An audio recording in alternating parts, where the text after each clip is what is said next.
आत्म अनुशासन इसमें बहुत ज़्यादा ज़रूरी है। तंत्र का जुड़ाव इससे रहा है और तंत्र हमेशा किसी भी चीज़ के साथ अगर जोड़ा जाता है तो वो मिस्ट्री तो क्रिएट करता ही है। सबसे पहले नाथ संप्रदाय है क्या? वो था योग, भक्ति और तंत्र। इन तीनों का कॉम्बिनेशन था कि योगी आदित्यनाथ जी अपने आप में बहुत सारे नियमों का पालन करते हैं। भगवा तो धारण करते ही हैं और कई सारे नियम हैं उनके जीवन काल में। इनको कनफटा भी बोलते हैं। अच्छा। या नाथ, क्योंकि इनके कान में एक छेद होता है। जो भी नाथ संप्रदाय को फॉलो करने वाले फॉलोअर्स हैं उसके, वो कान में छेद करके एक छल्ला या कड़ा पहनते हैं। आप देखे होंगे, क्योंकि आदित्यनाथ भी एक छोटा सा पहनते हैं अपने कानों में। नाथ संप्रदाय के जो लोग थे वो भगवान शिव को अपना आधार बनाते थे। कहाँ से शुरुआत हुई? एक बार शिव और पार्वती आपस में कुछ बातें कर रहे थे योग के बारे में। तो एक जो मछली जो इनकी, जहाँ से इनकी उत्पत्ति हुई, समुद्र के किनारे वो लोग बात कर रहे थे। तो उस मछली ने इनके ध्यान से पूरी बात सुनी। शिव जी ने जान लिया इस चीज को, तो उन्होंने तंत्र का क्या काम है नाथ संप्रदाय में? एक बहुत आसान भाषा में अपने देवी देवता या इनकी पूजा करके उनको सिद्ध करते हैं। तो वो तंत्र इन्होंने जनरल भाषा में लाया और वो सावर तंत्र बना। जैसा मैंने बताया था कि सावर मतलब जनरल पब्लिक का तंत्र।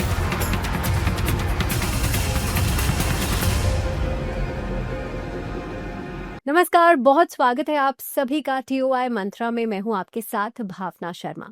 आज का हमारा विषय हमेशा की तरह बहुत ही इंटरेस्टिंग है, क्योंकि हम बात कर रहे हैं भारत की एक ऐसी साधना परंपरा के बारे में जो कि अपने आप में बहुत ही गहरी है, बहुत पुरानी है।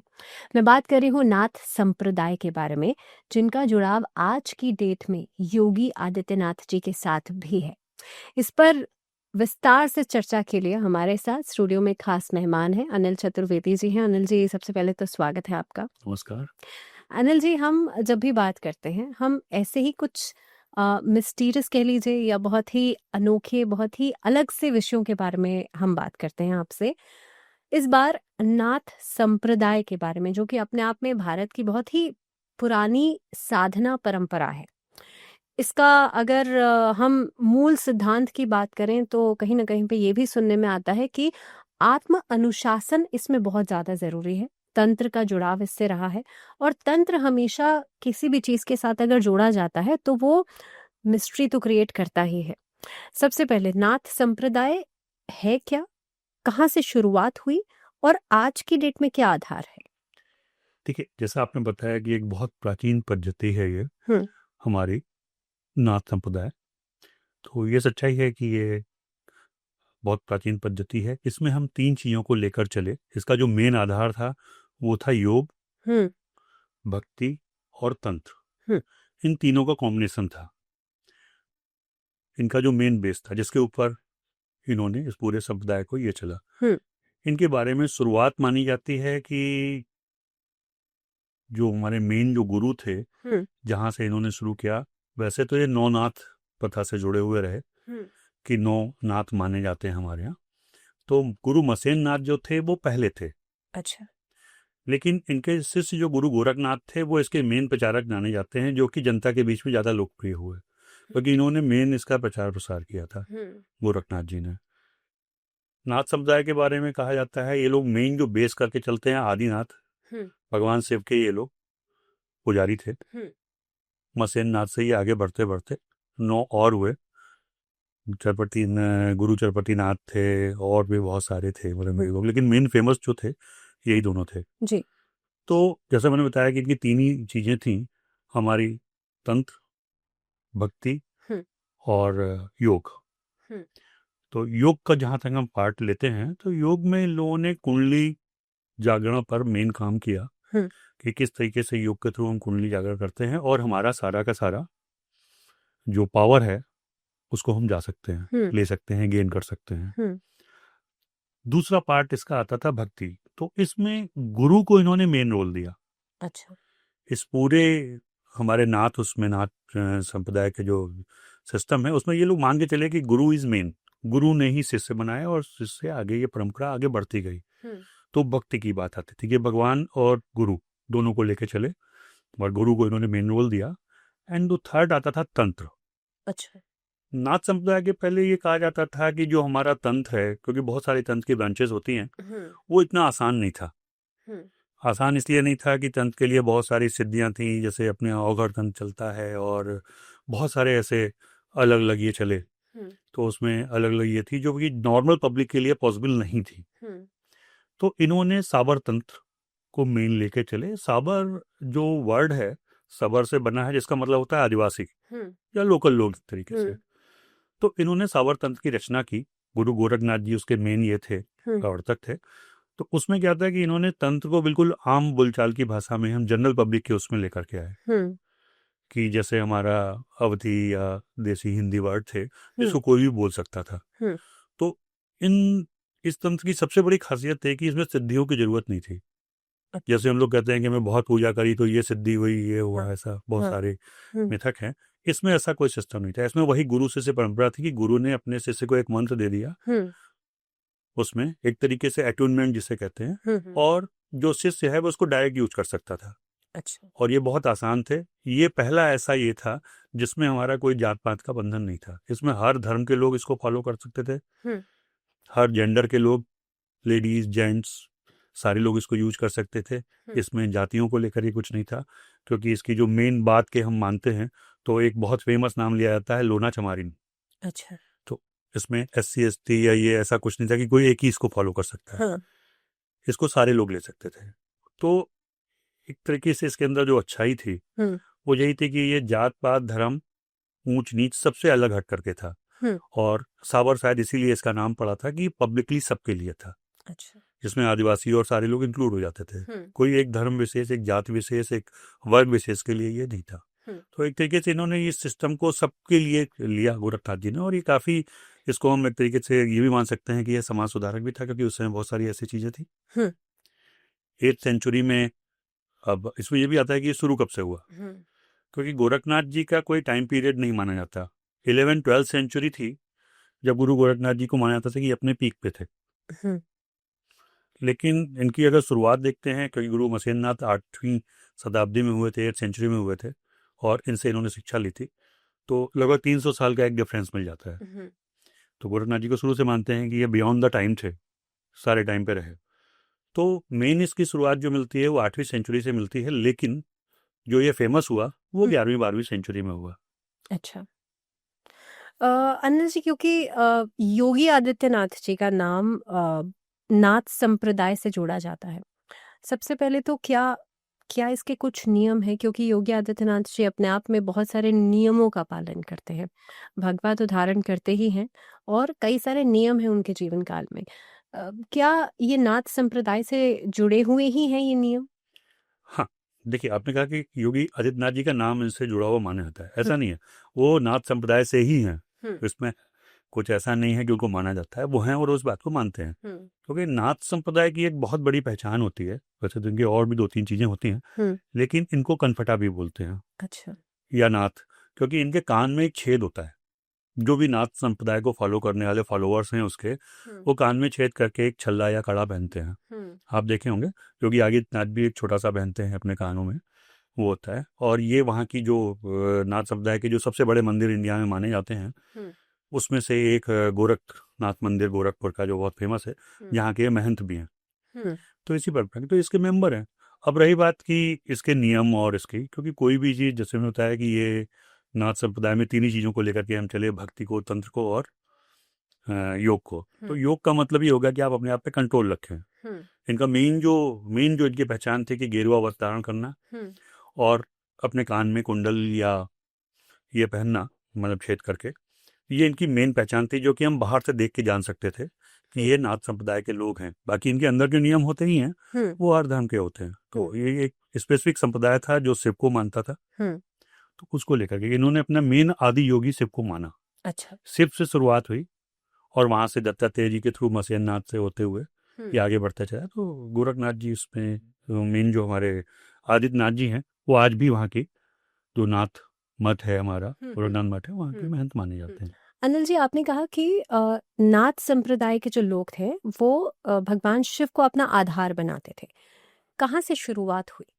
देखिए, शुरुआत के बारे में तो इसका पौराणिक वर्णन भी मिलता है हमारा, कि हमारे पुराणों में वर्णन था कि हमारे जो 9 नारायण थे उनको 9 नाथों के रूप में उन्होंने अवतार लिया था। बट ये काफ़ी पीछे की बात हो जाती है। हम लेटेस्ट अगर बात चलते हैं उस पर कभी और चर्चा कर लेंगे। तो गुरु मसेन नाथ थे जो इसके पहले गुरु माने जाते हैं नाथ संप्रदाय के। और क्योंकि ये माना जाता है कि इनका जन्म एक मछली के उससे हुआ था, मछली से हुआ था, तो इसलिए इनका नाम मसेन नाथ पड़ा। पौराणिक गाथा में ये लिखा हुआ है कि एक बार शिव और पार्वती आपस में कुछ बातें कर रहे थे योग के बारे में। तो एक जो मछली जो इनकी जहाँ से इनकी उत्पत्ति हुई, समुद्र के किनारे वो लोग बात कर रहे थे, तो उस मछली ने इनके ध्यान से पूरी बात सुनी। शिव जी ने जान लिया इस चीज को, तो उन्होंने उसको एक आशीर्वाद दिया। वहां से मसेन नाथ जी जो है पैदा हुए। और मसेन नाथ, उनका नाम मसेन नाथ इसलिए पड़ा कि मत्स्य से पैदा हुए थे। उन्होंने धीमे धीमे धीमे धीमे करके योग को मेन लेकर के चले वो। तो इसीलिए लोग अपना आदि गुरु जो मानते हैं वो शिव को मानते हैं, शिव को फॉलो करते हैं और यहाँ से आगे बढ़ते गए। मसेन नाथ जी को जाकर के दत्तात्रेय जी से शिक्षा मिली और भी बहुत सारी चीजें हुई उनकी, वो एक पूरी हिस्ट्री है। लेकिन दत्तात्रेय जी से शिक्षा लेने के बाद इन्होंने नाथ संप्रदाय का प्रचार प्रसार चालू किया और इनके जो शिष्य बने गुरु गोरखनाथ जी।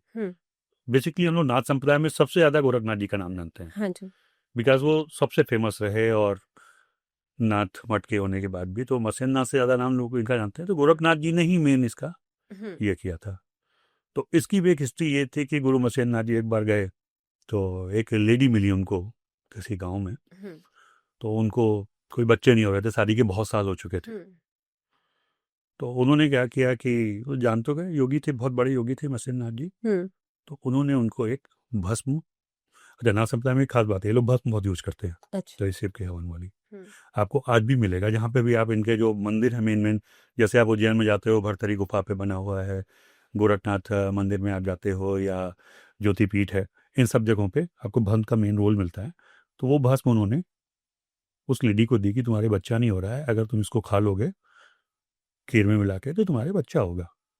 वो दे के चले गए। अब चूँकि योगी तो योगी, और उन्होंने अपने वो जल्दी आदमी विश्वास नहीं करता है में, तो उस लेडी ने क्या किया कि उसको खाया नहीं और लोगों से बातचीत की। तो यार बता नहीं क्या कौन दे गया, आदमी उन लोगों के दिमाग में क्वेश्चन तो उठता ही है।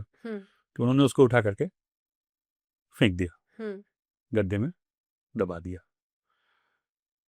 बात आई गई हो गई, उनको कोई बच्चा हुआ भी नहीं। 12 साल बाद मसेन नाथ जी दोबारा उस लेडी के पास पहुंचे। तो जब वो लेडी से मिले तो उन्होंने क्वेश्चन किया, लेडी पहचान गई उनको कि भाई अब तो 12 साल हो गए, ये बताओ कि तुम्हारा बेटा कहाँ है।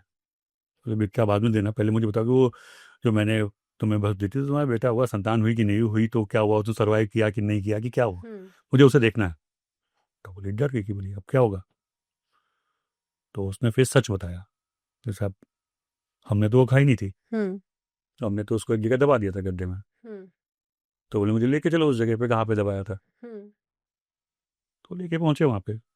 वहाँ पे पहुंचने के बाद इन्होंने पूछा उस जगह पे, कूड़ा था, गोबर था, गोबर के नीचे दबे हुए थे। मैंने पूछा कि भाई, जो कि मैंने बताया कि नारायण से इन्होंने नाथ ने लिया था, होता 9 नारायण हमारे यहाँ माने जाते हैं। तो नारायण तुम्हारा जन्म हुआ कि नहीं हुआ, इन्होंने वहाँ पे आवाज़ दी। अच्छा। बोले कहाँ हूँ, तो अंदर से आवाज़ आई, बोले मेरा जन्म तो हो चुका बट मैं बाहर नहीं निकल सकता हूँ, मैं इस गोबर नीचे दबा हुआ। अच्छा। गड्ढे में गड्ढा खोद के निकाला। तो उन्होंने कहा कि क्योंकि तुम गोबर से ये निकले तो इनका नाम फिर गोरक्षनाथ पड़ गया। जनरल भाषा में उनको हम गोरखनाथ बोलते हैं। और थे भी वो अवतारी एक तरीके से, तो पावर बहुत थी। वहाँ से वो लेकर के आए उस लेडी से, तो उन्होंने कहा कि तुम्हारी किस्मत में नहीं था, कि वही वाली बात है कि हमने तुम्हें दिया बट विधि का विधान, तो हम इसको तो नहीं बदल सकते, तुम्हारी किस्मत में ही बेटा नहीं था। बट गोरखनाथ जी के जन्म से जुड़ी जो कहानी थी वो ये थी। उसके बाद गोरखनाथ जी ने आगे शिक्षा ली मसेन नाथ जी से, और उन्होंने योग के बल पे, भक्ति के बल पे इतना ज्यादा ये किया कि मेन गुरु के रूप में लोग उनको ही जानने लगे। वो मसेन नाथ से जी से भी ज्यादा फेमस हो गए। अच्छा। बल्कि एक बार ये भी कहा जाता है, एक बड़ा नाथ संप्रदाय का बड़ा फेमस किस्सा है कि मसेन नाथ जी एक बार जाकर के माया के चक्कर में पड़ गए ऊपर ईरान या अफगानिस्तान के पास उस समय, कि वहां पर वो वहां की लेडीज के चक्कर में पड़ गए और अपना सारा प्रचार प्रसार बोल करके वहां मस्त हो गए। तो गोरखनाथ जी को याद है तो उन्होंने कहा कि तुम वहाँ पहुँचे और इन्होंने अपने गुरु को ही चैलेंज कर दिया। अच्छा। बिकॉज नियम योग आपको हर चीज़ का पालन करना है। तो उन्होंने सीधे सीधे उनको चैलेंज किया। बड़ी फेमस लाइन मिलती है इसके इतिहास में। उन्होंने कहा था, अपने गुरु का नाम लिया कि जाग मथिंदर गोरख आया, कि अब तुम इस सिस्टम से बाहर निकलो, इसमें रास रंग में मत फंसे रहो, माया से बाहर निकल करके वापस से अपने योगी रूप में आओ। तो इसलिए क्योंकि इन्होंने उनको जगाया, वापस लेकर के आए, वो तो भटक गए थे रास्ता, तो गोरखनाथ जी ज़्यादा फेमस हो गए। अच्छा। ये वजह थी। और इन्होंने फिर सावर तंत्र को चूंकि जन जन की भाषा में पहुंचाया, तो लोग उनका नाम ज़्यादा जान पाए। क्योंकि हम लगातार आपने इतिहास की बात भी बताई, अगर तंत्र से भी, क्योंकि तंत्र इसका एक हिस्सा ही रहा है। हाँ। और तंत्र जिस जिस चीज के साथ भी जुड़ जाता है वो अपने आप में थोड़ी सी मिस्टीरियस हो जाती है। अ, तंत्र को कैसे जोड़ा जाता है और तंत्र का क्या काम है नाथ संप्रदाय में? इनका जो बेस चला वो था योग, योग से सिद्धि। इन्होंने योग के थ्रू सिद्धियां प्राप्त की, तो अवतार थे एक तरीके से बोला जाता है। तो जो योग से सिद्धियां थी, हमारा कुंडलिनी जागरण आपने अक्सर सुना होगा, आज भी बहुत सारे लोग इसका नाम लेते हैं और बड़ा चर्चित टॉपिक है ये। तो कुंडली जागरण के लिए योग का होना जरूरी है। हमारे मूलाधार चक्र से एनर्जी होकर के क्राउन चक्र तक इसमें जाती है। तो उसको अलाइन करना कुंडली जागरण और कुछ भी नहीं है, सिर्फ यही है। लेकिन वो इतना आसान नहीं है जितना कि लोग बोल देते हैं। इसके लिए हमारी बहुत ज़्यादा नियम और कंसंट्रेशन, सारी चीज़ें चाहिए। तो गोरखनाथ जी इसी को लेकर के चले थे, योग को, योग के थ्रू वो आए। तो उन्होंने क्या किया, जैसे हम बोलते हैं ना सिद्धियां, सिद्धियां भी चाहिए, पावर भी चाहिए। तो तंत्र को इन्होंने बहुत आसान कर दिया कि हम बजाय पूजा के थ्रू जाने के बहुत आसान भाषा में अपने देवी देवता या इनकी पूजा करके उनको सिद्ध करते हैं। तो वो तंत्र इन्होंने जनरल भाषा में लाया और वो सावर तंत्र बना। जैसा मैंने बताया था कि सावर मतलब जनरल पब्लिक का तंत्र। तो वो सावर तंत्र की इन्होंने रचयिता बने रहा। तो मिस्ट्री, क्योंकि जब भी हमें एक्स्ट्रा पावर मिलती है सुपर नेचुरल, उसको आप साइंटिफिक मान सकते हो या भगवान से जोड़ सकते हो, क्योंकि यहाँ पे हमारे पास एक नॉर्मल ह्यूमन से ज़्यादा पावर मिल गई। अच्छा। ये मंत्र एक्चुअली वही थे कि एक तरीके से हमने किसी एनर्जी को कंसंट्रेट कर दिया एक जगह पे, उसके थ्रू हमने काम कर लिया। तो तंत्र को लेकर के आज भी हमारे दो भाग बढ़ जाते हैं। कुछ लोग कहते हैं तंत्र होता है, कुछ लोग नहीं होता है। मैंने अपने पिछले एपिसोड में बात की कि मैं तंत्र को मानता हूँ क्योंकि मैंने इसकी पावर देखी है। सावर तंत्र उसमें से एक बहुत ही स्ट्रांग विद्या है जो लोग आसानी से समझ सकते हैं। शायद सबसे आसानी से समझ में आने वाली विद्या यही थी। तो इन्होंने वो सावर तंत्र बना करके सिद्धियां की, सिद्धियों से इन्होंने अपना योग को आगे लेके कुंडली जागरण पर गए और ये आम पब्लिक के लिए इन्होंने बहुत इजी बना दिया। लेकिन अनिल जी, हम तंत्र का जब भी नाम सुनते हैं तो एक नेगेटिविटी से उसे जोड़ा जाता है। तंत्र का इस्तेमाल ऐसे कहा जाता है कि लोग गलत किसी काम को या गलत अंजाम को देने के लिए भी करते हैं। गलत सिद्धियां भी इससे प्राप्त की जाती हैं। ये तंत्र बाकी तंत्र से कैसे अलग है? क्योंकि शुरुआत तो एक अच्छे कॉज के लिए हुई थी।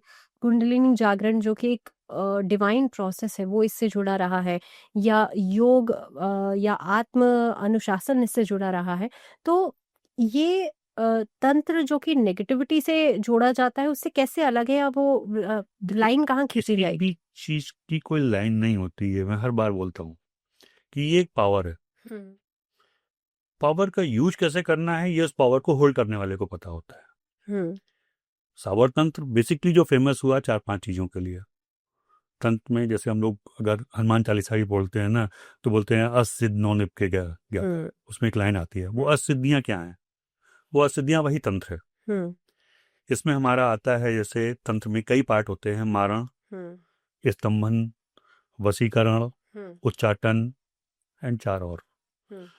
तो अब इसके तो 8 पार्ट हो गए और ये जनरल पब्लिक के लिए आसान भी हो गया। तो हम उसका यूज किस लिए कर रहे हैं? मारण मतलब किसी को, इंसान को मारना। हम अपने दुश्मन को मार सकते हैं, बुरे लोगों को, या हम किसी के लिए भी, अगर किसी बुरे आदमी के हाथ में पावर है तो वो किसी अच्छे इंसान को भी मार सकता है। तो इसलिए हमने उसको निगेटिव। और जैसा कि जनरल पब्लिक का ये होता है कि उससे जल्दी पावर चाहिए होती है और पावर आती है वो मिसयूज शुरू कर देता है। तो तंत्र को लेकर के एक निगेटिव धारणा बन गई। इस संबंध में यह था कि हम अपने शत्रुओं को कहीं पे रोक सकते हैं, उसको आगे नहीं बढ़ने देंगे। अच्छा। इसका एक बहुत बड़ा एग्जाम्पल मिलता है हमारा दतिया पीठ में। पीताम्बरा पीठ है झांसी और ग्वालियर के बीच में, और माँ बगलामुखी देवी का मंदिर है। इसके बारे में कहा जाता है जब 1962 की लड़ाई हुई और चाइना लगातार हमसे आगे बढ़ता जा रहा था, कि इंडिया में घुसता चला जा रहा था, तब नेहरू जी ने वहाँ के गुरु से कहा था अच्छा। और उन्होंने साधना की थी। तो वो स्तंभन था। उन्होंने वहां पर आह्वान किया था बगलामुखी देवी का, जो शत्रुहंता भी मानी जाती है कि शत्रुग्रोही। तो ठीक 11वें दिन से चाइना ने अपने आप बैकआउट करना शुरू कर दिया था। ये वहाँ के मंदिर के बोर्ड पे भी लिखा हुआ है, ये वहाँ के इतिहास में भी आता है। तो हम तंत्र को उस समय पॉजिटिव यूज कर रहे थे। अगर हम एक ब्रॉड कॉन्सेप्ट में लेकर चलें कि चूंकि चाइना बहुत पावरफुल था और वहाँ पर उस मंदिर में ये किया गया, बाद में इंदिरा गांधी भी जाती रहीं, और इस टाइम जो वहाँ की वसुंधरा राजे वहाँ की ट्रस्टी भी हैं, तो पॉलिटिकल उसका केंद्र भी था। बट उस समय हमारा पर्पज क्या था? पॉजिटिव था, अपने देश की रक्षा करना। तो हम यूज कैसे भी कर सकते हैं उसे, वो एक पावर है। तो अनिल जी, आपने कहा कि गोरखनाथ जी जो थे वो अपने गुरु से भी आगे निकल गए और एक प्रचारक बने इस नाग संप्रदाय में। खास तौर पे गोरखनाथ जी का क्या रोल हमें दिखता है या क्या मिलता है अगर उनकी हिस्ट्री देखें तो? देखिए, उनकी हिस्ट्री को डिफाइन करना तो बहुत मुश्किल काम है, क्योंकि बहुत लंबे पीरियड तक रहे। उन्होंने बहुत सारे काम भी किए बहुत लोगों का। सबसे बड़ी बात जो उनका पॉजिटिव अगर मैं लेके चलता हूँ तो ये था कि उन्होंने सबको, जात पात धर्म भेदभाव इसको हटा करके, क्योंकि जब हमारा भक्ति काल चल रहा था 14वीं सेंचुरी के आसपास का, उस समय भी उनका बहुत बड़ा रोल रहा था। लेकिन जैसे हर इंसान में कुछ ना कुछ ये होता है, वो इतने बड़े संत थे के बारे में पॉजिटिव निगेटिव तो कहना, उनको गुस्सा भी आता था। और कुछ चीज़ें ऐसी थी, जैसे आपने बोला तंत्र और रहस्य, तो ये घटना जो बड़ी रहस्य से रिलेटेड मानी जाती है कि एक बार की बात है, अभी लेटेस्ट हमारे यहाँ नेपाल का काफ़ी चला कि वहाँ पे विद्रोह हुआ, ये हुआ नेपाल का राजा से रिलेटेड। अच्छा। कि ये 300 साल पुरानी बात है, जब नेपाल के पहले राजा थे तो वो राजकुमार थे। तो उनकी मुलाकात गोरखनाथ जी से हुई जंगल में। तो गोरखनाथ जी से हुई तो सुन के अजीब भी लगेगा, लेकिन कहानी यही है नेपाल की कि गोरखनाथ जी ने उनसे दही का एक कटोरा मांगा। उन्होंने प्रेजेंट कर दिया उस जंगल में उनको। उन्होंने वो दही पी लिया और दही पीने के बाद वापस कटोरे में पलट दिया। इट्स लाइक उल्टी। तो इसको ले ले। तो वो राजा थे, तो उन्होंने हाथ में लिया जिस भी वजह से, बट वो छूट गया। और छूट करके वो जमीन पे गिर गया। तो गोरखनाथ जी इस बात से बहुत नाराज हो गए। अब उसमें उनका क्या गूढ़ रहस्य था, उन्होंने क्यों दिया था उल्टी करके, नहीं जानते। और एक महात्मा थे, तो वो जो गिरा तो गोरखनाथ जी ने नाराज हो गए, और नाराज होकर के उनको भी गुस्सा बहुत जल्दी आता था। जैसे अपना दुर्वासा का नाम है, इनके बारे में कहते हैं बहुत जल्दी गुस्सा होता था। उन्होंने श्राप दिया राजा को, और श्राप दिया कि चूंकि ये दही जो गिरा तुम्हारे पैर की 10 उंगलियों पे लगा, तो तुम्हारा जो वंश है वो केवल 10 पीढ़ियों तक ही चलेगा। अच्छा। और इसके बाद ये खत्म हो जाएगा। तुमको इससे इतनी घृणा हुई है तो लौट आए। लेकिन वहां पे ये कहानी बन गई कि क्या वाकई में ऐसा होगा, क्योंकि नेपाल के पहले राजा थे वो कहानियां पीढ़ी दर पीढ़ी चलती रहीं, बीच में गायब भी हो गई। लेकिन सन 2001 में आकर ये घटना सच हुई। अच्छा। और ये घटना सच तब हुई जब 2001 में, शायद वो 1 जून था, तो 2001 में नेपाल राजघराने का जो क्राउन प्रिंस था, उसने अचानक से जाकर के परिवार के 9 लोगों को मार दिया। मशीन गन लेकर के घुसा, उन्होंने 9 लोगों को मारा। और तब ये चीज दोबारा से एकदम से चर्चा में आई कि ये गोरखनाथ जी का श्राप था जिसकी वजह से ये हुआ। वो पूरे के पूरे 9 लोग उन्होंने मारे, और बाद में खुद को भी गोली मार ली। हालांकि रीजन बड़ा स्टूपिड सा था। जब उस पर जांच बैठी कि क्यों था, तो मालूम पड़ा कि वो अक्सर नशा करता था। तो जो दीपेन शाह थे, इन्होंने मर्डर किया 9 लोगों का। उस समय वहाँ की रानी ऐश्वर्या थी और राजा जो थे बिपिन शाह थे, सबको इन्होंने मार दिया था। मारने का लेकिन रीजन ये था कि इनका किसी से अफेयर था और राजघराना परमिशन नहीं दे रहा था शादी करने के लिए। तो इस गुस्से में इन्होंने सबको मार दिया। बट बोला यही गया कि ये गोरखनाथ जी का श्राप था। और उसके बाद धीमे धीमे वहाँ पे राजशाही खत्म हो गई। 2006 में आकर के, 6 या 7 में, वहाँ पर राजतंत्र खत्म करके लोकतंत्र आ गया। लेकिन उसको किसी भी तरीके से अब नेपाल की प्रगति से नहीं जोड़ सकते, क्योंकि 2008 से लेकर के अभी तक वहाँ पे 13 सरकारें बदल चुकी। अभी लेटेस्ट भी वहाँ पे विद्रोह हुआ। अब ये माना जा रहा है कि हाँ, वहाँ का जो नया राजकुमार था वो फिर से पॉलिटिक्स में आ रहा है, इनका राजा का पुत्र था। बट ठीक है, अभी तो गवर्नमेंट बन गई है अस्थाई। हाँ, लेकिन क्या वहाँ पर इतना ज़्यादा विद्रोह होना, आज की डेट में तो जो नई जनरेशन है, जो जेन ज़ी है, वो इतना ज़्यादा विद्रोह कर रही है गवर्नमेंट के साथ, ये जो चीज़ें अगर एट प्रेजेंट जो सिनेरियो चल रहा है, क्या इसका कनेक्शन भी उस श्राप के साथ जोड़ा जा सकता है? देखिए, इसका कनेक्शन उस श्राप के साथ तो हम इसलिए नहीं जोड़ सकते हैं कि वो राजतंत्र को दिया हुआ था, लेकिन अस्थिरता वहाँ पे थी। 13 गवर्नमेंट बदली हैं जब से वहाँ पे ये बना है, और जो जंजीस को लेकर के है या विद्रोह को लेकर के आज दुनिया में लगभग सारे कंट्रीज में कहीं ना कहीं विद्रोह की भावना पलट रही है, तो उसको हम इससे तो नहीं जोड़ सकते। लेकिन हाँ, ये जरूर है कि वहाँ की राजशाही के खिलाफ था, वहाँ पर गोरखनाथ जी का श्राप तो काम किया ही, और नेपाल तब से अस्थिर ही है। तो अनिल जी, हम यहाँ पे जिस तरीके से नाथ संप्रदाय के अलग-अलग फैक्टर्स को समझने की कोशिश करते हैं, आपने कहा कि तंत्र साधना उसमें से एक है। कुंडलिनी जागरण भी किया जाता है, कुंडलिनी योग भी किया जाता था। लेकिन अगर इम्प्लीमेंट की बात की जाए, क्योंकि आज के समय में कुंडलिनी जागरण करना अपने आप में एक बड़ी साइंस है, या योग अपने आप में एक बड़ी साइंस है, तंत्र अपने आप में एक बड़ी अलग सी पद्धति है, लेकिन खास तौर पे नाथ संप्रदाय में क्या इम्प्लीमेंटेशंस रहे हैं और आज की डेट में भी क्या हो रहे हैं? देखिए, अब मैं यहाँ पे आपके कुंडली जागरण से बात करता हूँ। कुंडली जागरण के बहुत सारे तरीके होते हैं। इसका मेन पर्पस होता है अलाइनमेंट हमारे सातों चक्रों का, कि मूलाधार से लेकर क्राउन चक्र तक सारे चक्र जब एक लाइन में आ जाते हैं तो वो हमारा जागृत हो जाता है, बैलेंसिंग ऑफ एनर्जी। अब ये हमारे प्रॉपर योग के थ्रू हो सकती है, तपस्या से जाती है, हम कोई साधना करते हैं, कोई मन सिद्धि करते हैं, उससे होती है। लेकिन नाथ संप्रदाय में इसको गुरु शिष्य परंपरा से जोड़ा गया, तो गुरु जो था वो शिष्य के सिर पे हाथ रख कर एक अट्यूनमेंट कर देता था उसका। अच्छा। तो यहाँ पर गुरु डायरेक्ट वो देता था, तो हमारा एक जो टाइम फ्रेम था वो कुंडली जागरण का या उसका, वो उन्होंने खत्म कर दिया, ये बहुत आसान बना दिया, क्योंकि गुरु के अंदर ये पावर थी कि वो एक योगी शिष्य को पहचाने और उसको पावर दे। हालांकि आज भी बहुत सारे जो हमारे हीलिंग सिस्टम्स हैं, जैसे रेकी हुआ या और हुआ, इनमें भी यही अट्यूनमेंट चलता है। अच्छा। तो इसमें भी चक्रों का ही बैलेंसिंग होती है। एक बार में तो सातों चक्र नहीं किए जाते, स्टेज वाइज किए जाते हैं। जैसे हम रेकी की बात करते हैं, पहले 2 फिर 2 फिर 2 ऐसे मात्रा में तक जाते रहते हैं, लेकिन सातवां चक्र उसमें नहीं करते। नाथ संप्रदाय में सातों चक्र कर देते हैं। अच्छा, एक साथ। हाँ। क्योंकि वो उस तरीके से उसको तैयार करते हैं योग से, सही कहते हैं। तो ये उनका एक वर्किंग स्टाइल था। अब वो जागरण करने के लिए भी अब हम आते हैं दूसरा, इसका सेकंड पार्ट, भक्ति आ गई, क्योंकि जब तक गुरु में आपको पूरा विश्वास नहीं होगा आप ये करोगे नहीं। योग भी आ गया, क्योंकि आपको नियम और उसके थ्रू चलना पड़ता है, वरना आप मिसयूज करते हो। और थर्ड फिर से आया तंत्र, जो कि इसका एक बहुत इंपॉर्टेंट पार्ट था, सावर तंत्र। तंत्र हमारा उस तरीके की चीज था, जैसे कि पहले हमें क्या करता था, आप सुनते होगे कि इसकी सिद्धि कर ली, उसकी सिद्धि कर ली, ऑल दैट।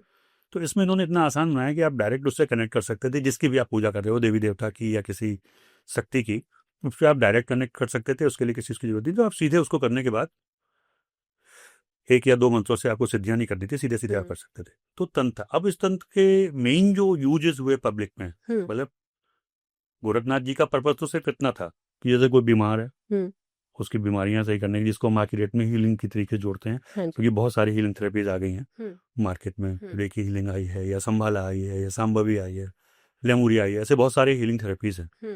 एंजल थेरेपी है, बट ये कहीं ना कहीं उसी से जुड़े हुए हैं। अच्छा। बैकग्राउंड हमारा वहीं से आता है। तो उस तरीके की जो चीजें थी, इन्होंने कहा उसको पॉजिटिव यूज करने के लिए, कि किसी का कोई, अब जैसे हम बात करते हैं वशीकरण की, वशीकरण के बहुत सारे पर्पज हो सकते हैं, कि मान लिए कहीं हस्बैंड वाइफ का रिलेशन खराब है, तो आपने उन रिलेशन को बस में करके ठीक कर दिया, या कोई किसी के बस में उसको हटा दिया, यहाँ तंत्र यूज। अब पर्पज क्या है, आप किसी पॉजिटिव के बजाय किसी ऐसे आदमी से अपने पर्पज का काम कराना चाह रहे हो जो कि वो नहीं चाहता है, तो वो गलत है। तो वो तो डिसाइड आप ही को करना है। गोरखनाथ जी ने तो खाली इसको इसलिए दिया था कि ये जनरली सब लोग कर पाए, but use miss use depend on. लेकिन आपने वशीकरण की बात की, क्या वशीकरण वाकई में हम अलग अलग जगहों पे सुनते भी हैं। इनफैक्ट कुछ लोग तो ये दावा भी करते हैं कि वशीकरण करके आप अपना कोई भी काम करवा सकते हैं। ये चीज़ कहाँ तक पॉसिबल है और ये क्या आज की डेट में काम करती है? देखिए, पॉसिबिलिटी तो है, लेकिन ये टेम्परेरी फेस होता है। जैसे कि हम सम्मोहन को मानते हैं हिप्नोटिज्म में। इसमें क्या होता है, हिप्नोटिज्म में आप किसी को कुछ समय के लिए अपने ये लेते हो और उसकी चीज़ें निकालते हो। पास्ट लाइफ रिग्रेशन भी होता है, बीच में हम इन चीज़ों को मानना बंद कर चुके थे, बट अब सारी चीज़ें जुड़ती जा रही हैं साइंटिफिकली। जैसे हिप्नोटिज्म की बात आती है, या हमारा पास्ट लाइफ रिग्रेशन की बात आती है, या आती है, तो वशीकरण इज लाइक समथिंग। इसमें हमने किसी की एक प्रोग्रामिंग कर दी, बट ये शॉर्ट टर्म होती है। उससे हमने उस तरीके का वो काम करा लिया जो हम करना चाहते हैं, उससे करवाना चाहते हैं, तो काम करवा लिया हम। तो ये वशीकरण होता है, आज की डेट में भी पॉसिबल है। अनिल जी, क्योंकि हर चीज़ का एक अच्छा पहलू होता है, एक खराब पहलू होता है। नाथ संप्रदाय, क्योंकि आपने कहा कि किसी भी जाति और रिलीजन के आधार पर, धर्म के आधार पर नहीं, बल्कि सबके लिए एक जैसा था। लेकिन क्या इसके भी कुछ नेगेटिव और पॉजिटिव साइड्स थी? हाँ, क्यों नहीं थी। अगर हम धर्म की बात करते हैं, सबसे पहले इसमें इस्माइल योगी का नाम लिया जाता है। वो हिंदू नहीं थे, मुसलमान थे। या लोना चमारिन का नाम लिया जाता है, जो बाद में आज की डेट में इसके जो सबसे बड़े ये माने जाते हैं। इनके जितने भी आप साबर मंत्र पढ़ोगे, वहाँ पे इन दोनों का नाम जरूर आएगा। अच्छा। इस्माइल योगी या लोना चमारिन या और भी ऐसे कुछ नाम आते हैं। तो ये तो साबित हो जाता है कि इसमें मुसलमान भी इन्वॉल्व थे। इसमें जो समाज का सबसे निचले का तबका माना जाता था उस समय, जो ये था कि एक लेडी और चमार, ये चीज आई थी उसमें। तो इन्होंने कुछ भी नहीं माना, इसको पूरी तरीके से खत्म कर दिया था। तो ये इसके प्लस पॉइंट थे। माइनस पॉइंट वही होता है कि आप मिसयूज करते हो। लोगों ने इसका मिसयूज जो करना शुरू किया, वो गलत था। वो हर जगह होता है। तो अनिल जी, आपने कहा कि मिसयूज़ के फॉर्म में लोगों ने अलग-अलग तरह से इसका मिसयूज़ किया, लेकिन आज की डेट में तो योगी आदित्यनाथ जी भी इस संप्रदाय से जुड़े हुए हैं, और वो किस तरीके से इस संप्रदाय के अलग-अलग पहलुओं को अपने जीवन में इम्प्लीमेंट करते हैं? देखिए, वो एक चीफ मिनिस्टर होने के साथ साथ एक मंदिर के महंत भी हैं और उसके पूरे नियमों को फॉलो करते हैं। आज भी वो गेरुआ पहनते हैं या कान में कुंडल पहनते हैं, और जो वहाँ की मेन हमारी जो चीज़ें हैं, जो फंक्शंस होते हैं, उसको अटेंड करते हैं। कई बार मैंने देखा है कि वो मंदिर में पहुँचे और जाकर के उनकी आरती करते हुए वीडियोज़ आए हैं। तो उसको फॉलो तो करते ही हैं। कहीं ना कहीं बात वही गुरु शिष्य परंपरा की है, क्योंकि अवैधनाथ जी से उनको ये गद्दी मिली है। महंत अवैधनाथ वहाँ पे एमपी थे, तो उन्होंने एमपी की गद्दी दी और एमपी से वो बढ़ते बढ़ते यहाँ पर भी आए। तो पावर की बात आती है। हमारे यहाँ बहुत सारे, मतलब अभी भी चूंकि एक सीएम है, तो जाहिर सी बात है कि बहुमत उनके साथ जुड़ा हुआ है। तो वो कहीं ना कहीं कुछ तो उनके अंदर पॉजिटिविटी है, जो लोग उनको इतना फॉलो कर रहे हैं, उनको उस पद पे बैठा रखा है, तो ये चीजें हैं। और बाकी तो सोच है। लेकिन एक सवाल यहाँ पे है कि क्या ये कंट्रोवर्शियल नहीं है? क्योंकि योगी आदित्यनाथ जी ने खुद कई बार स्टेटमेंट्स दिए हैं कि मैं शायद दूसरी कम्युनिटी में, मतलब ये मेरा पर्सनल वो रहेगा कि मैं एक सीएम के पद से नहीं, लेकिन हाँ, मैं एक पर्सनल लेवल पे जाकर किसी मुस्लिम कम्युनिटी के साथ कभी नहीं जुड़ूंगा, या उनके किसी फेस्टिवल में नहीं जुड़ूंगा। यहाँ पर ऐसा नहीं हाँ, था। लेकिन उन्होंने यही नहीं कहा। यहाँ पे उनके वर्ड्स को मैनिपुलेट किया गया। उन्होंने कहा कि मैं मुस्लिम से उतना ही प्यार करता हूं जितना वो मुझसे करते हैं। अब ये अलग बात है कि अगर मैं उन्हें नहीं करता हूं तो मुझे यही लगेगा कि वो मुझे नहीं करते। तो ये तो एक पॉलिटिकल स्टेटमेंट है जी। उन्होंने कभी ये नहीं कहा। नाथ संप्रदाय में सारे लोगों को लेके चले हैं साथ में, तो मैंने इस्माइल योगी का नाम लिया, ये वो लिया, तो पुरानी परंपरा चली आ रही है। अब फिर इंसान के अपने भी कुछ इंडिविजुअल चीजें होती हैं, लेकिन एज ए सीएम उन्होंने हमेशा यही कहा कि मैं आपको उतना ही प्यार देता हूं जितना आप मुझे देते हैं। तो अनिल जी, मुझे लगता है कि जिस तरीके से आज की डेट में तंत्र इतना ज़्यादा पॉपुलर होता जा रहा है, अलग-अलग विद्याओं से या अलग-अलग साइंसेस से लोग इसे इस्तेमाल कर रहे हैं। नाथ संप्रदाय भी, जिस तरीके से आपने कहा, नाथ संप्रदाय भी उनमें से एक हिस्सा है, और रहा है और आगे भी रहेगा। थैंक यू सो मच इतनी स्पेशल और इतनी यूनिक जानकारी देने के लिए। Thank you for being with us. Welcome.